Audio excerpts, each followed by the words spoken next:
With the World Series wrapping up this week, we're officially going to get into our offseason content here. I'm going to give you the top priorities for the Atlanta Braves this offseason, and we'll take a look at how much money they might have to spend in order to fulfill those priorities. We'll get into all that on today's episode of Locked On Braves, so let's get into it.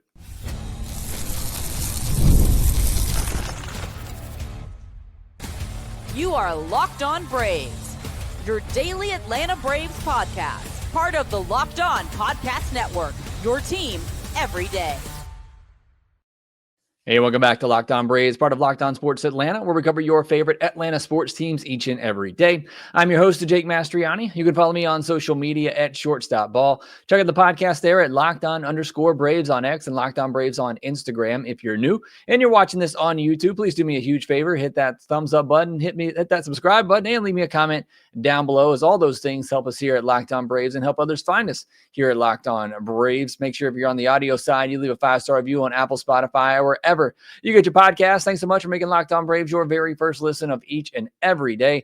I really do appreciate the support here. And if you've been waiting for that off-season preview content and off-season content in general, well, this is it. We are officially turning the page on 2025. The World Series is underway, should be wrapping up this week. And then I think it's going to be a fast-paced offseason for the Atlanta Braves. You got the managerial hire. You got a lot of moves that need to be made, some big team option decisions that have to be made, some interesting arbitration decisions that have to be made. So it's going to be a very, very fascinating offseason for this Atlanta Braves team. So make sure that you are subscribed here to Locked On Braves, as we'll be covering all that for you. Today's episode is brought to you by Game Time. Download the Game Time app, create an account, and use code LOCKEDONMLB for $20 off your first purchase. Well, this is going to be my official off-season preview episode. Kind of did an episode like this earlier, actually during the season, is one of the questions on our mailbag episode.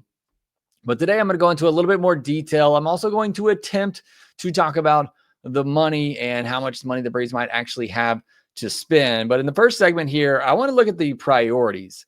And I'm going to rank them in what I think are the highest priorities for this team this offseason. Now, number one for me, and you know my Twitter handle, this one's probably going to be obvious. Number one for me is shortstop. You look at the past 3 years now since they lost Dansby Swanson in free agency and didn't really replace them with much of anything. The Braves ranked 27th in F4 since that season. In the past 3 years now, they ranked 27th in F4 at this shortstop position. And there's a caveat to that. They're 12th in Fangraph's defensive rating over that stretch. They've been very strong defensively at the shortstop position. Orlando Arcia is very strong, particularly his first year there. Nick Allen, a Gold Glove finalist there this past season. They've been very strong defensively there. And we've made the argument that, or I have, I know others have as well, that you can live with that. You can live with a glove for a shortstop if everybody else is doing their job. Well, everybody else has not been doing their job the past couple of years, and that black hole offensively at the shortstop position has really been glaring. And like I said, they're 12th in Fangraph's defensive metric, which goes into overall WAR. They've been 12th in that metric the past 3 years, but offensively, they ranked 29th in WRC+. So almost, next to last offensively at the shortstop position over the past 3 years. We talked a lot about Nick Allen and how he's been among the worst hitters. It's not among. He has been the worst hitter in all of baseball since he came up. And, I hate to talk so poorly of a guy that I enjoyed watching play defensively this year and was outstanding, but that's just the fact. He has been one of the worst hitters in all of baseball since he joined the league. And I just don't think he's suddenly going to turn into a league average hitter to go along with what was some great defense that he played last year. And I can no longer sit here and say that I'm okay with having somebody that poor of a hitter if everybody else is doing their job. I just can't say that anymore, because we've said that the past 2 years, and look where it's gotten us. So it's about time that the Braves get somebody at shortstop, because they can not only handle it defensively, but also isn't just a complete negative at that position. Doesn't mean they have to be the best hitter in the world, but they can't be the worst hitter any longer. And that's what you've had from Nick Allen this past season, and even Orlando Arcia the season before that, really since Arcia's hot stretch he had in the first half of 2023. He's been one of the worst hitters in baseball. And so you just can't have somebody as good as they are defensively. You can't have somebody that's a complete black hole in your lineup. And so they got to find somebody that's a little bit more balanced that can, yes, give you some good defense. That's very important, especially at the shortstop position. But they also at least need to be average or close to average offensively at the bottom of your lineup.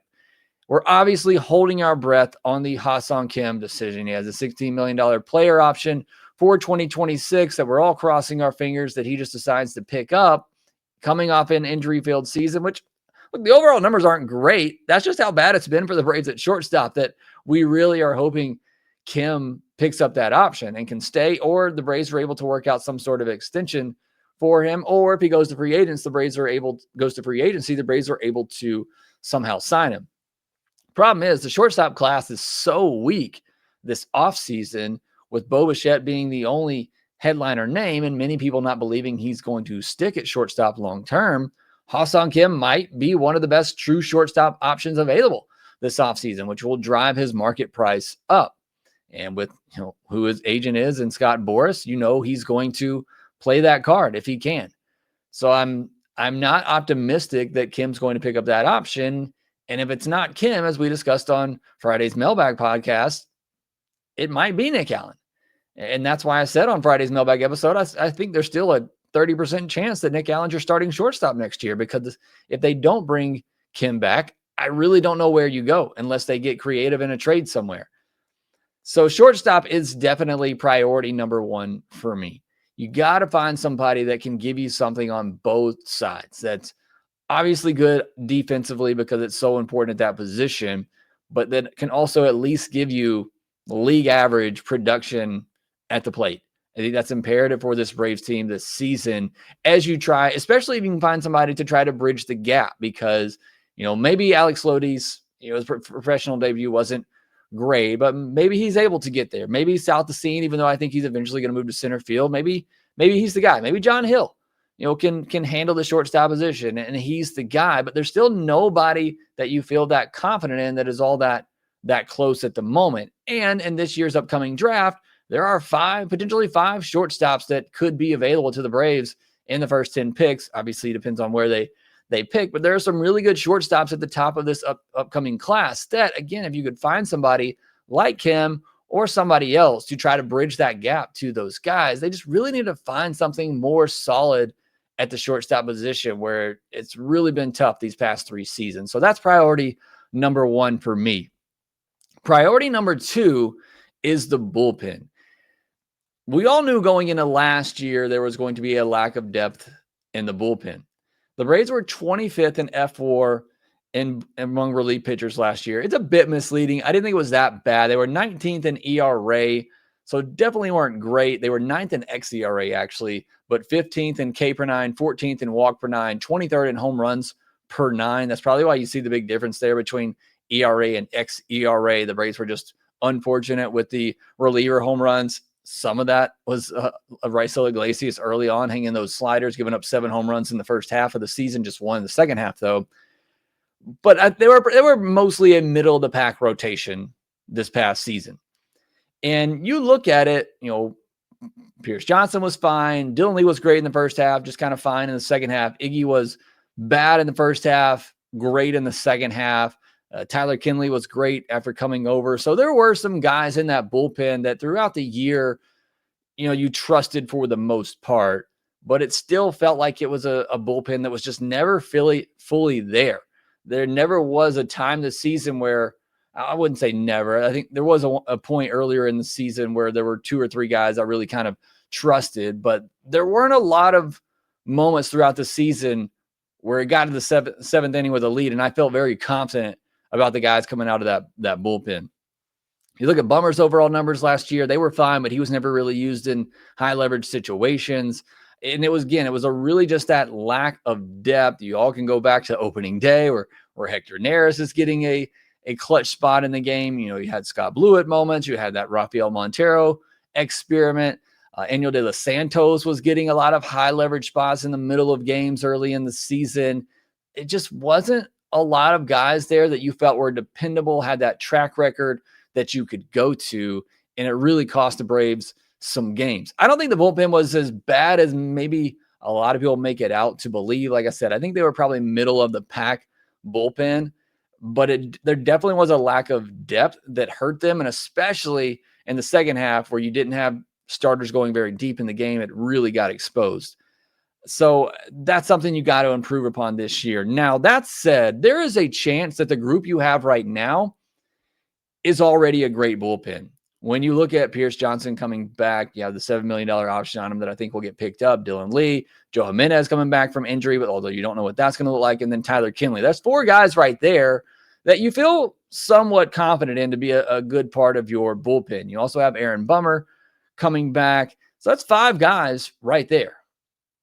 You have guys who could be a factor like Daysville, like Lara, like Harris. So you have some younger guys that we could see get into the bullpen mix. You have some starters that could go into a reliever role like Grant Holmes, like Ronaldo Lopez, maybe even AJ Smith-Shawver later in the year. But I'm more so speaking to begin the season. So there's a chance this bullpen could already be pretty good as is. But even with that said, you need to find, in my opinion, 2 really solid, dependable arms. They don't have to be the top of the class. Although if you don't bring back Iggy, you're going to have to find somebody that can be a closer. I think they're going to bring back Iggy if I had to guess right now. But I think you need Iggy and somebody else. And like I said, if it's not Iggy, you got to find somebody that can be your closer. Because, as good as Pierce Johnson, Dylan Lee, Jimenez, and Kinley have been, I don't know that I trust any of them in the closer's role. So if it's not Iggy, then you got to find a closer, which is going to cost you a good bit of money. But I think the Braves got to find 2 bullpen arms just to build out that depth, because suddenly you find 2 other setup guys, and now you're talking about, those 2 guys and Pierce Johnson and Dylan Lee and Joe Jimenez and Tyler Kinley, and suddenly you're 6-7 deep in the bullpen with guys that you feel pretty comfortable with. And bullpens, I say it every offseason, they're finicky year to year. These guys, you just never really know. But at least going into the season, you can have 6 or 7 guys that you feel pretty confident. I feel like last year there was maybe 3, with the loss of Jimenez, the loss of Minter, you didn't replace any of those guys. It really felt like, okay, it was Iggy, Johnson, Lee.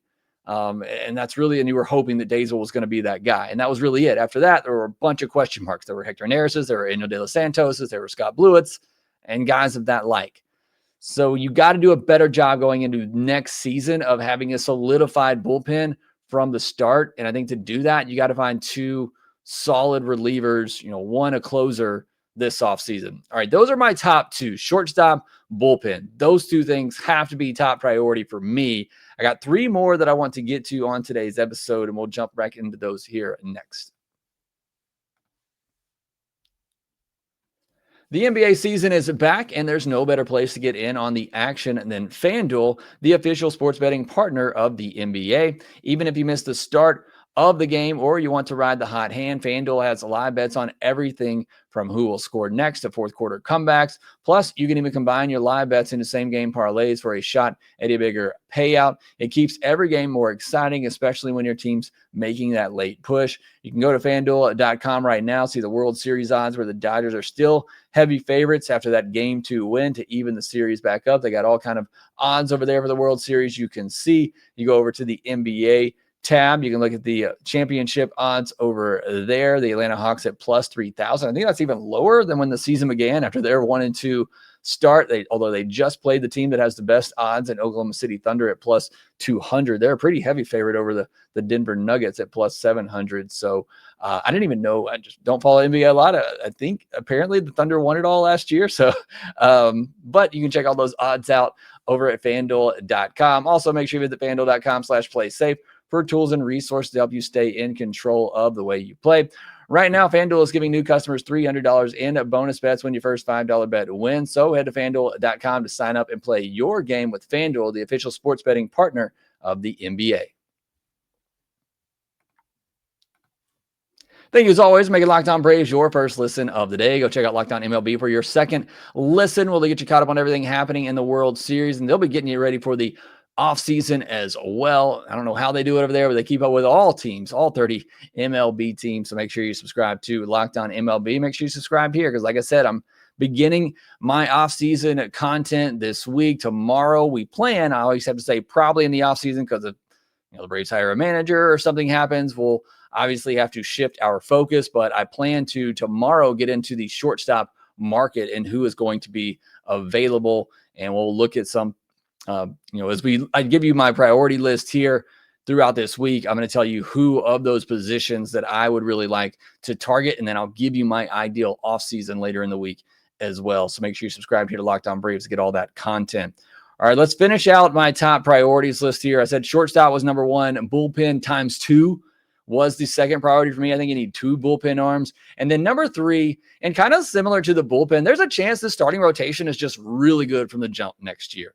You're talking about a top 3 of Sell, Schwellenbach, and Strider. I mean, most teams would kill to have that top 3 going into a season. You could have Ronaldo Lopez and Graham Holmes potentially behind them. And if not, then you got Hurston Waldrop, you got Bryce Elder. So this is already has the makings of potentially being a really good rotation. You got prospects. I just talked about this last week. The prospects that are knocking on the door. You got Fuentes, who got a taste last year. You got J.R. Ritchie, Lucas Braun, Blake Burkhalter, maybe even Luke Sonarda, Owen Murphy at some point. So you have a lot of good pitching depth going into this season. Certainly some injury concerns with, even Strider, but also Lopez with Grant Holmes, question marks on Elder, obviously, with his up and downs that he's had. And then you got some unproven prospects, but there is a good amount of depth there on the pitching side. And that's why for me, I don't necessarily need the Dylan Cease. I don't need the Framber Valdez. I don't need the guys at the top of the market this offseason, but I do need a veteran consistency guy in the rotation and somebody to help you get through the season. I don't need that ace. You want to trade for a Tarek Skubal, I'm not going to be upset, but it's more so for me just finding that quality depth in the rotation, knowing that you're likely going to lose 2 starters at some point throughout the year. Like, just go into the season with the mindset that, okay, I'm going to lose 2 starters. When I do that, do I have some guys behind them that I can depend on to give me quality innings? And that just needs to be, I think, every GM's mindset when you look at the starting rotation and the way pitching injuries are, that you're going to lose at least 2 guys.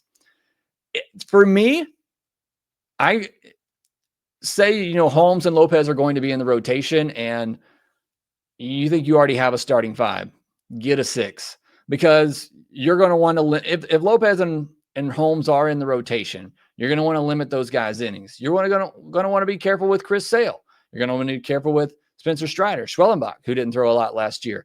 I think it would be advantageous for this team to have a 6-man rotation at times throughout the year. Now, if there's guys who like to be on that regular rest, then I think you accommodate that.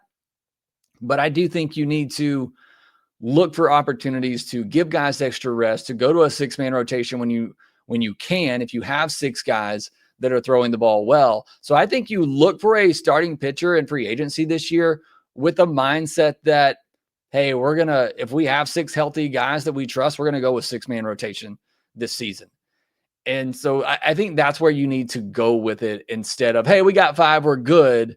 No, go into it saying, I need at least 8 or 9 quality guys that I can depend on. And if we have to go do a 6-man rotation to keep all of those guys, fresh and keep them in that rotation, that's perfectly fine. That's where I would go, and we'll see obviously where the Braves decide to go with it. But I would not let the fact that I got potentially 5 guys. Let's say Holmes doesn't come back. Let's say Holmes ends up needing the injury, but Lopez does. You insert Waldrop, you could still say, okay, well, I got 5 guys. I don't need anybody else. I hope that's not the mindset. I hope the mindset is looking long-term throughout the entire season, knowing that you're going to need extra guys. And so even if you have the great scenario and opportunity that you get to spring training and everybody's healthy, we'll just go with a 6-man rotation to begin the year.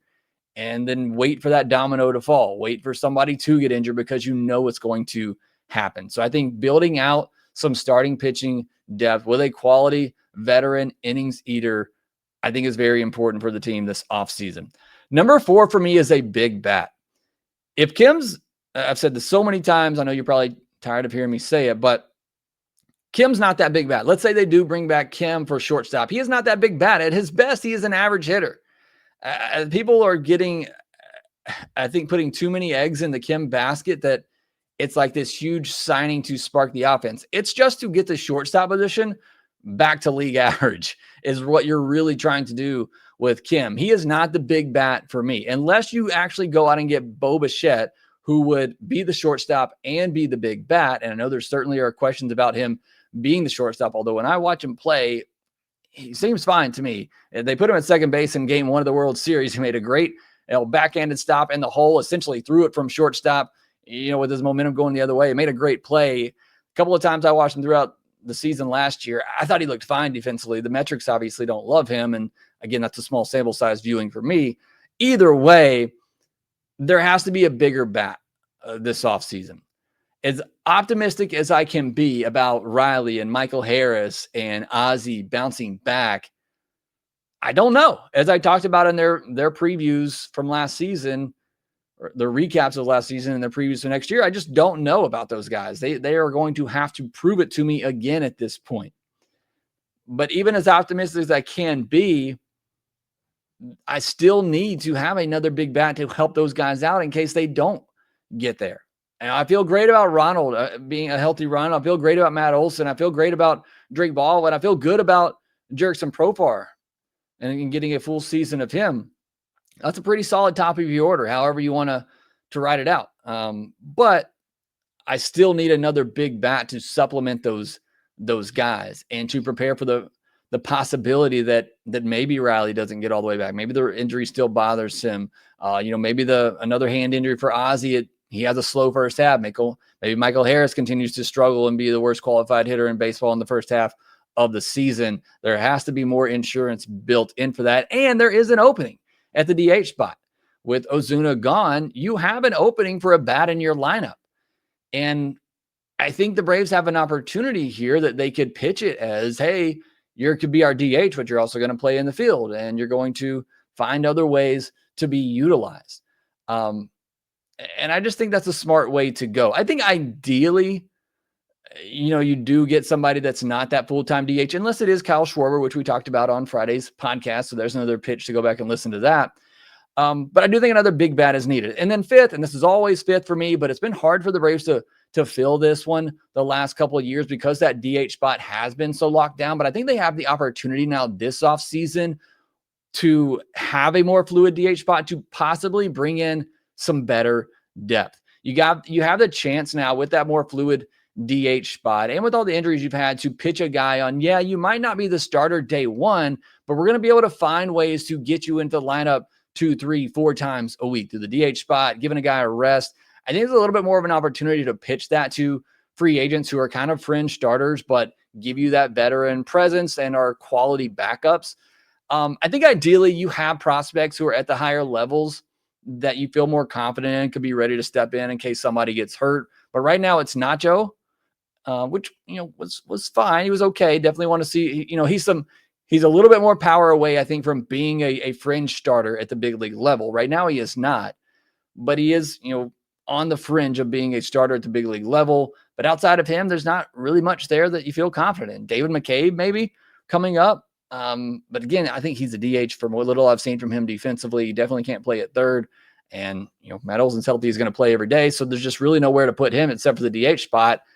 But I would love to see them, and I always do, but it's very difficult. Would love to see them find more bench depth. And then one I didn't mention, but I think this one's kind of obvious, finding the right manager. While I am of the mindset or the notion that the players ultimately decide the games, I think it's important for this managerial hire to find the right voice for this team going forward. This team that just doesn't feel right the last 2 years. For us watching it, it just doesn't.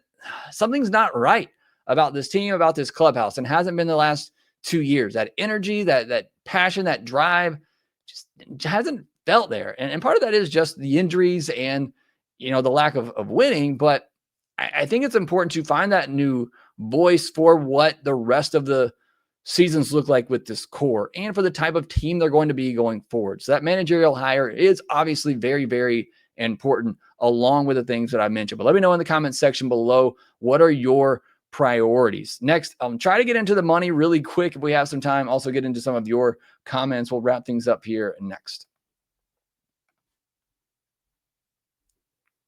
NFL season is back, and honestly, there's nothing better than being in the stadium surrounded by fans cheering on your team. But let's be honest, getting tickets can be a hassle between queues, login screens, and prices jumping at checkout. It's frustrating. That's why I use Game Time, the app that gives you the advantage. Game Time is fast, easy, and backed by the Game Time guarantee. You'll always get 100% authentic tickets delivered on time and at the best price. Plus, all fees are included, so the price you see is the price you pay. I've already used Game Time this offseason to go to a college football game. It's very simple, just as it is whenever I'm going to a baseball game, going to a Braves game. That's all I used. A couple of Braves games I went to this past season, I used Game Time. I checked the prices out throughout the week, got some last minute as well. Got a great deal for a Braves game this past season. It's very easy to use. It's super simple. They got zone deals too. You just pick the section, and Game Time picks the seats, and you save big. So download the Game Time app, create an account, and use code LOCKEDONMLB for $20 off your first purchase. Terms apply. Again, that's promo code LOCKEDONMLB for $20 off. Swipe, tap, ticket, go. Download Game Time today. All right, I had planned to get more into the budget, and I am going to get into it a little bit, but I'm not going to dive as deep into it as I had planned to. One, I'm not the money guy. I'm not the money expert. And I think we need to see a couple of more things kind of play out before we have a better idea of what the budget is going to be.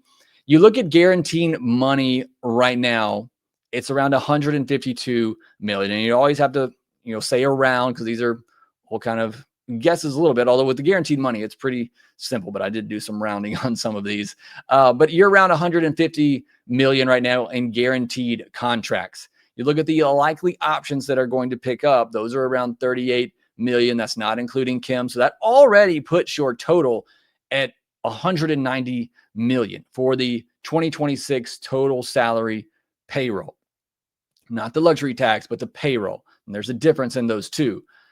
So just the guaranteed money and the options that are likely to pick up, Chris Sale, Ozzie Albies, Tyler Kinley, Pierce Johnson, those options being picked up, you're already at close to $200 million.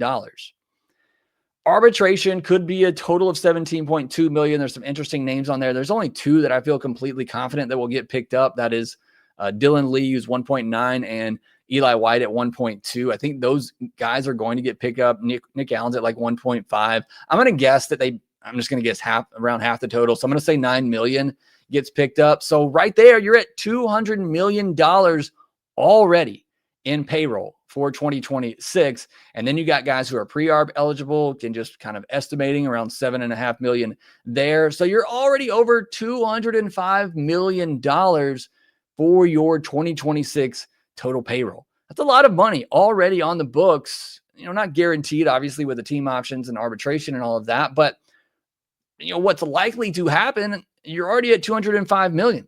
You look at some of the past payrolls for the Atlanta Braves, they were at 215 million this past year. So that's just 10 million more than where they, currently could be now. You look at 2024, they were $238 million.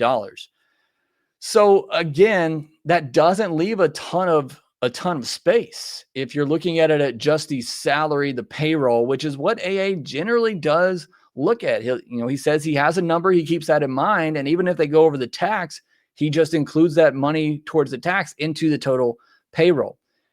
And so if that's the case, and so let's say, they were around 240 million in 2024. So let's say they went, 250 million this year, because I'm expecting big things. You're looking at maybe 30, 40 million that you have to spend this offseason. If you get Kim, that's half of that right there. So again, just based on payroll, it doesn't feel like there's a ton to work with this offseason. But if you look into the tax, then it does. And again, the tax is different, whereas the AAV is what goes into the tax. And for years, that kind of hurt the Braves because you had guys who are making little money, like Michael Harris, Spencer Strider. They were making, because they were paying basically their ARB years. And so what they were actually making, their payroll was lower, but their AAVs were higher. And so that had hurt the Braves in previous years. Now it's a little bit of the opposite, where the money is actually what they're getting paid is ahead of their AAV. And so now the tax is actually a little bit lower. The payroll is higher. And so I'm interested to see how AA navigates that this offseason, because you look at the projected tax payroll for the Braves right now, and it's around 167 million, with the first threshold at 244 million. And if the Braves are going to go to that third threshold like they did in 2024, you're looking at a potential tax payroll that could get up to 280 million, which leaves the Braves a lot of money to spend this offseason. So that's why I said that's just going to be a kind of a primer on the money, because AA says he usually goes by the payroll. And if that's the case, obviously we don't know what that number is, but it might not be as much money to spend as we're hoping. If it's going by the tax, the luxury tax, there could be 100 million to spend this offseason. So I'm very curious to see what that's going to look like and how they're going to navigate that this offseason. So we'll probably do a deeper breakdown on the payroll, maybe once we have some of the options handed out and all of that, and we get some more of these numbers in. But that's just a bit of a primer on the money that potentially could be spent this offseason.